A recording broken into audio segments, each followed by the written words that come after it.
teman-teman, aku Miki, sahabat Alkitab kalian. Hari ini kita akan belajar tentang salah satu kisah yang seru, tapi juga sangat hebat dalam Alkitab. Air berubah jadi darah, katak-katak melompat di atas tempat tidur, dan masih banyak lagi. Kedengarannya seperti di film ya? Tapi ini benar-benar pernah terjadi. Sebelum mulai kuisnya, pastikan kamu sudah membaca kisahnya mulai dari Keluaran 5 ya. Ayo kita mulai. Pertanyaan pertama. Apa yang terjadi ketika Musa dan Harun pertama kali meminta Firaun membebaskan bangsa Israel? Apakah Firaun mengizinkan Israel pergi? Atau Firaun menambah beban pekerjaan orang Israel? Atau Firaun mengusir Musa dan Harun? Atau Firaun memberikan hadiah kepada mereka?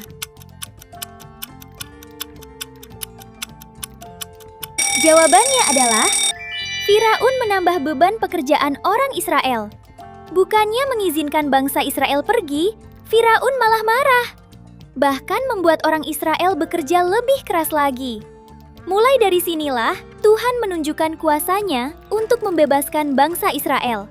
Selanjutnya, apa tulah pertama yang Tuhan kirimkan ke Mesir? Apakah katak, atau nyamuk, atau air berubah menjadi darah, atau kegelapan?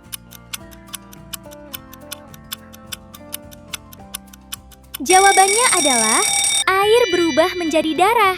Semua air di Mesir berubah menjadi darah. Ikan-ikan mati, airnya berbau busuk, dan orang Mesir tidak bisa minum air itu. Meskipun begitu, Firaun tetap tidak membiarkan Israel pergi. Hewan apa yang muncul saat Tuhan mengirimkan tulah kedua di Mesir? Apakah katak, atau tikus, atau ular, atau nyamuk?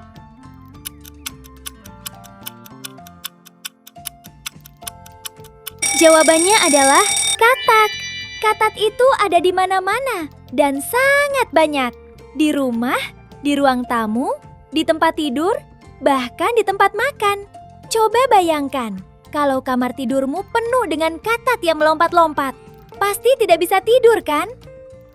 Melihat itu, Firaun meminta Musa berdoa supaya katak-katak itu hilang dan akan mengizinkan Israel pergi. Tapi begitu katak-katak mati, Firaun tidak menepati janjinya untuk melepaskan bangsa Israel. Apa tulah ketiga yang Tuhan kirimkan ke Mesir? Apakah lalat, atau belalang, atau penyakit pada hewan, atau nyamuk?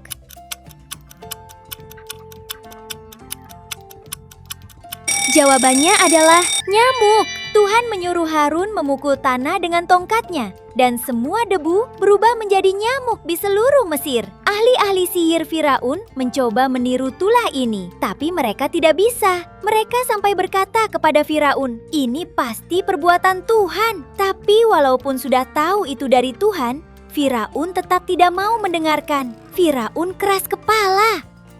Apa tulah keempat yang Tuhan kirimkan ke Mesir? Apakah hujan es, atau lalat pikat, atau nyamuk, atau air menjadi darah?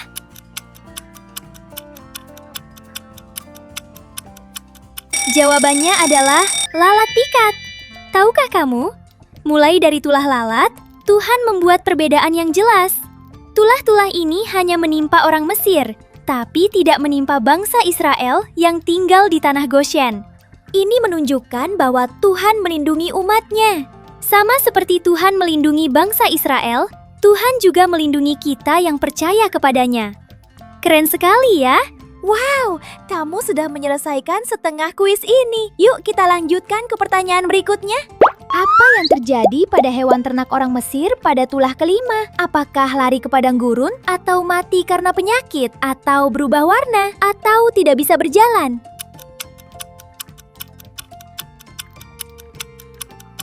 Jawabannya adalah mati karena penyakit.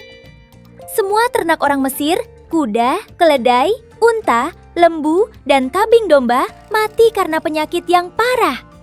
Tapi ternak bangsa Israel tidak ada yang mati seekor pun. Meskipun begitu, Firaun tetap tidak mengizinkan Israel untuk pergi dari Mesir. Penyakit apa yang menimpa orang Mesir pada tulah ke-6? Apakah orang Mesir menjadi buta? Atau orang Mesir batuk-batuk? Atau orang Mesir sakit perut? Atau orang Mesir kena bisul?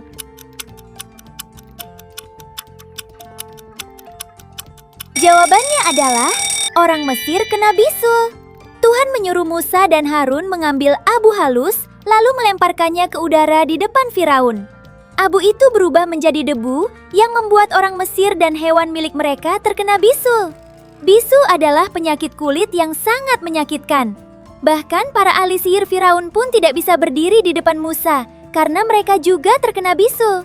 Bayangkan seluruh kulitmu penuh dengan luka yang sakit dan gatal. Pasti sangat menyakitkan. Apa tulah ketujuh yang Tuhan kirimkan ke Mesir? Apakah tanah terbelah? Atau hujan es? Atau gempa bumi? Atau banjir besar?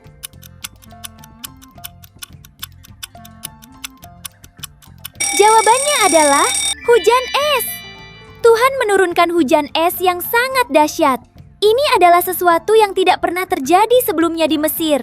Hujan es itu menghancurkan semua tanaman dan pohon di ladang dan membunuh semua orang dan hewan yang ada di luar. Tapi di tanah Goshen, tempat bangsa Israel tinggal, tidak ada hujan es sama sekali. Meskipun begitu, Firaun tetap tidak percaya dan tetap keras kepala. Serangga apa yang menyerang tanah Mesir saat tulah ke-8 terjadi? Apakah belalang, atau lebah, atau kumbang, atau semut?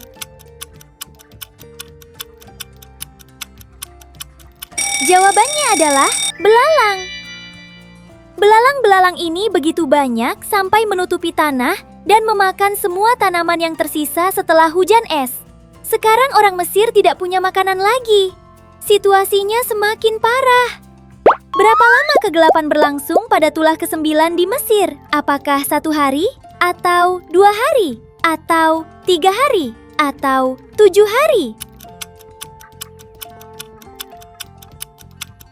Jawabannya adalah selama 3 hari Mesir gelap total. Orang tidak bisa melihat satu sama lain, bahkan sulit bergerak dari tempatnya. Hanya tanah Goshen tempat orang Israel tinggal tetap terang. Kalau kamu jadi orang Mesir saat itu, apa yang kamu rasakan? Meskipun sampai tulah ke-9, Firaun masih tidak mau membiarkan orang Israel pergi. Setiap kali tulah datang, Firaun berjanji akan melepaskan bangsa Israel. Tapi begitu tulah itu berhenti, ia mengubah pikirannya lagi. Ini menunjukkan betapa keras kepala dan jahatnya Firaun. Walaupun ia sudah melihat kuasa Tuhan yang luar biasa, ia tetap tidak mau taat. Dari kisah ini kita belajar. Pertama, Tuhan sangat berkuasa. Tidak ada siapapun yang lebih kuat dari Tuhan. Bukan orang pintar, pemimpin, atau siapapun yang terlihat hebat. Tuhan berkuasa atas semuanya. Alam, hewan, tubuh kita, bahkan terang dan gelap. Kadang orang merasa hebat karena pintar, punya banyak uang, atau terkenal. Tapi semua itu tidak lebih besar dari Tuhan. Jadi kita tidak perlu sombong. Kita belajar untuk rendah hati, karena hanya Tuhan yang benar-benar berkuasa atas segalanya. Kedua, Tuhan selalu menepati janji dan melindungi umatnya. Seperti Tuhan melindungi Israel dari tulah-tulah, Tuhan juga setia menjaga kita setiap hari. Saat kita takut, sedih, atau menghadapi masalah, kita bisa percaya bahwa Tuhan tidak meninggalkan kita. Tapi tunggu dulu, kisah ini belum selesai.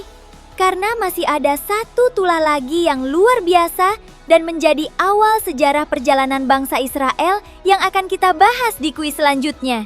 Sampai jumpa di kuis berikutnya ya. Tuhan Yesus sayang kamu.